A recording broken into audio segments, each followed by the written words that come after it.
من رحمة الله أن الله أعطاك فرصة إذا قمت الصباح وقد حييت قل الحمد لله الذي أحيانا بعدما أماتنا وإليه النشور. احمد الله أن الله مدد في عمرك وأعطاك فرصة يوم جديد علشان تمسح الخطأ وتحاول أنك تبني شيء جديد ينفعك إذا وقفت أمام الله عز وجل.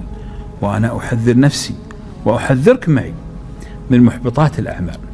شوفوا يا أخوان، اجتهدوا في أعمالكم في البحث عن المباركات، الأشياء التي تبارك أعمالك، وابتعدوا عن المحبطات. ما هي المباركات مثلا؟ المباركات مثلا البكور، احرصوا دائما عن البكور. المباركات ابحثوا عن الأعمال المضاعفة. في أعمال الآن قليلة في الأداء عظيمة في الثواب، مثل إيش؟ مثل الصوم مثلا، من صام يوما في سبيل الله باعده الله عن النار كم؟ 70 خريفا. الذكر من الأعمال التي تضاعف. سبحان الله بحمده عدد خلقه، سبحان الله بحمده زينة عرشه، سبحان الله بحمده رضا نفسه، سبحان الله بحمده بداية كلماته. تدري ايش معنى الكلام هذا؟ يوضع في ميزان حسناتك عدد خلق الله حسنات. من يحصي عدد خلق الله؟ هل يستطيع أحد أن يحصي عدد الملائكة وعدد الجن والإنس والطير والبحر وإلى آخره؟ ما تستطيع. هذه أعمال يسيرة ذات أجور عظيمة. لأن أقول سبحان الله والحمد لله ولا إله إلا الله والله أكبر إيش؟ خير لي مما طلعت عليه الشمس. كل ما تراه لا يعادل عند رسول الله صلى الله عليه وسلم هذه الكلمات الأربع. فأحرص إذن الأعمال المباركات. ما الذي يكثر الحسنات ويمسح السيئات؟ ما الذي تكثر به الحسنات وتحط به الخطايا؟ 3 تعرفونها. كثرة الخطى إيش؟ إلى المساجد، وانتظار الصلاة بعد الصلاة، فذلك هو الرباط. فأنت تبحث عن كل عمل مبارك، كل عمل يكون فيه مضاعفة، احرص عليه. من الأعمال المضاعفة الجميلة قضاء حوائج الناس. يعني خليك ذكي يا أخي، عندك مشكلة رح في حوائج الناس اشتغل فيها. ليه؟ لأن الرسول صلى الله عليه وسلم يقول من كان في حاجة أخيه، كمل الحديث، كان الله في حاجته. إذا أنت عندك أي مشكلة الجأ إلى الله من خلال خدمة الناس علشان الله عز وجل يتولى أمرك ويفرج عنك. إذا ابحث عن أي شيء مبارك واعمله علشان تتضاعف لك الأعمال. لماذا يقول الرسول عليه الصلاة والسلام نحن الآخرون الأولون يوم القيامة؟ لماذا؟ لأن أعمارنا محدودة ولكن أجورها عظيمة جدا ولا حصر لها. ثم احذر أيضا من المحبطات. ما هي المحبطات؟ ترى مشكلة لما تعمل وأعمالك لا ترفع إلى الله عز وجل. هل في ناس أعمالهم لا ترفع إلى الله يا إخوان؟ من هم؟ تعرض الأعمال يوم الاثنين والخميس ويقول الله تعالى أمهلوا هؤلاء. لماذا؟ لأنهم تقاطعوا فيما بينهم. انتبه من قطيعة الرحم. ترى يمكن أنت الآن تأخذ الموضوع عزة نفس، ولا تأخذ الموضوع لا في أمور الدين خل عزة النفس هذه بعدين. في أمور المرجلة وأمور الطيب وذا ما عليه، لكن في أمور شيء بيعطلك عن الله لا، بادر واقبل على ربك. لا تغلب حظوظ النفس على علاقتك مع الله عز وجل. مراد الله مقدم على مراد نفسك. ولذلك اعف واصفح، فوالله أقسم كما أقسم محمد صلى الله عليه وسلم الذي قال 3 أقسم عليهن ما زاد عبد بعفو إلا إيش؟ إلا عزة. والله ما تنازل عبد عن قطيعة إلا وأعزه الله عز وجل. فهذه القطيعة ابعد عنها ولا تجعلها تسيطر على قلبك، ولا تجعل الشيطان يتمكن من نفسك.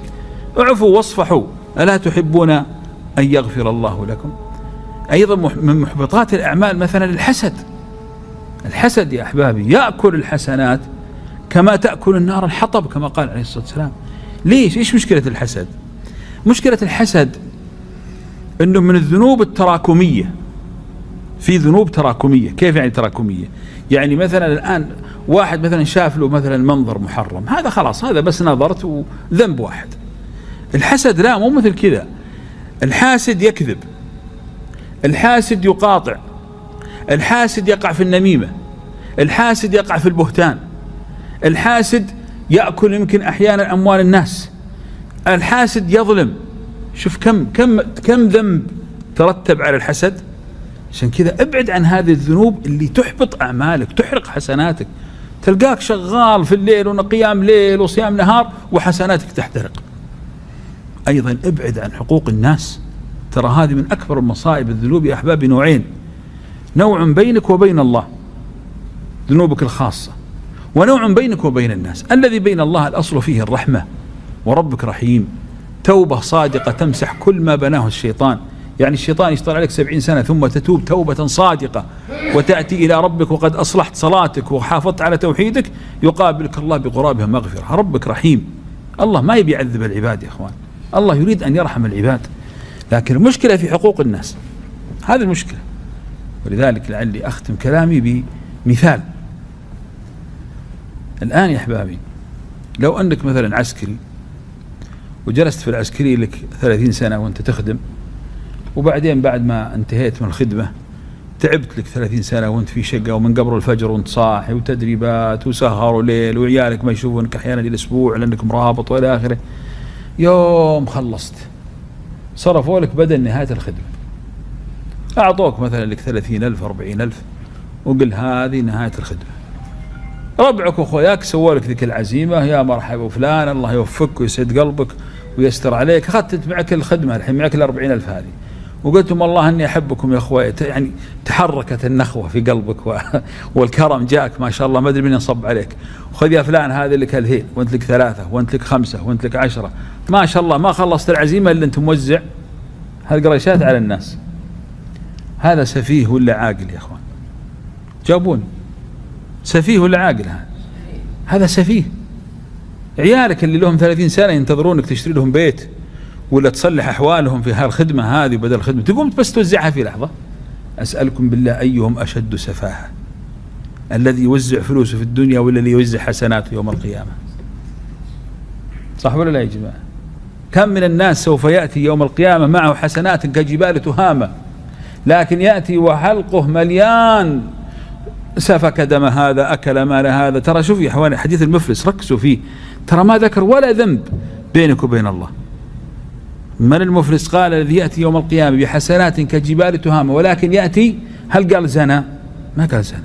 هل قال شرب خمر؟ ما قال شرب خمر. قال يأتي وقد أكل مال هذا، هذه حقوق صح ولا لا؟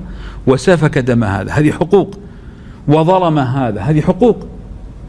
فلذلك انتبهوا من حقوق الناس، هذه اللي ما يمكن أبدا أن تتنازل فيها، ولا بد أنك تحرص منها.